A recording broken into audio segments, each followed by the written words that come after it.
Hi friends, இன்னைக்கு இந்த வீடியோவில் நம்ம எதை பற்றி பார்க்க போகிறோம்னா பிஎஸ்டிஎம் சர்டிஃபிகேட் எப்படி டவுன்லோட் பண்ணுறது அப்படிங்கிறத பற்றி தாங்க இந்த வீடியோவில் நம்ம பார்க்க போகிறோம்.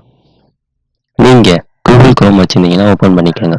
ஓப்பன் பண்ணிவிட்டு அதில் சர்ச் பண்ணுற இடத்துல டிஎன்இ சேவை அப்படின்னு சொல்லிட்டு டைப் பண்ணுங்கள். டைப் பண்ணிவிட்டு என்ட்ரு கொடுத்தீங்கன்னா ஒரு நியூ டேப் ஒன்று ஓப்பன் ஆகுங்க.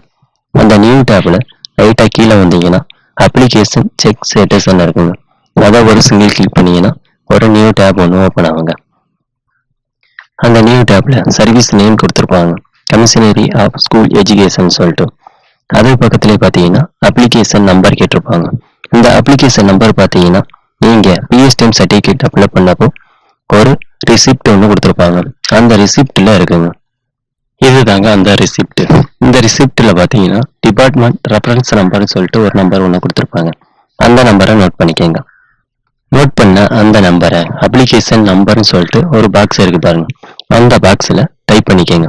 டைப் பண்ணிட்டு சென்டுங்கிற பட்டனை கிளிக் பண்ணீங்கன்னா ஒரு நியூ டேப் ஒன்று ஓப்பன் ஆகுங்க. அந்த நியூ டேப்ல பார்த்தீங்கன்னா கன்சியூமர் மொபைல் நம்பர்னு சொல்லிட்டு கொடுத்துருப்பாங்க.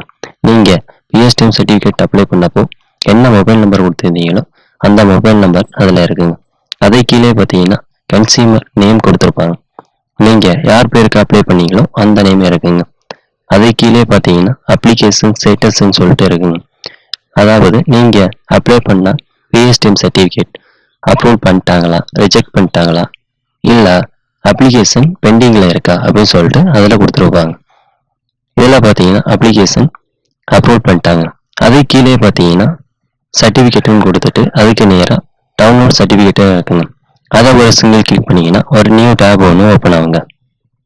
அந்த நியூ டேப்பில் பார்த்தீங்கன்னா நீங்கள் அப்ளை பண்ண பிஎஸ்டிஎம் சர்டிஃபிகேட் இருக்குங்க.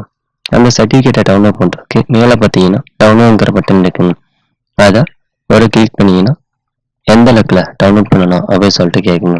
நீங்கள் தேவையான லொக்கேஷனை செலக்ட் பண்ணிவிட்டு சேவ் கொடுத்தீங்கன்னா ஆட்டோமேட்டிக்காக டவுன்லோட் ஆகிருங்க.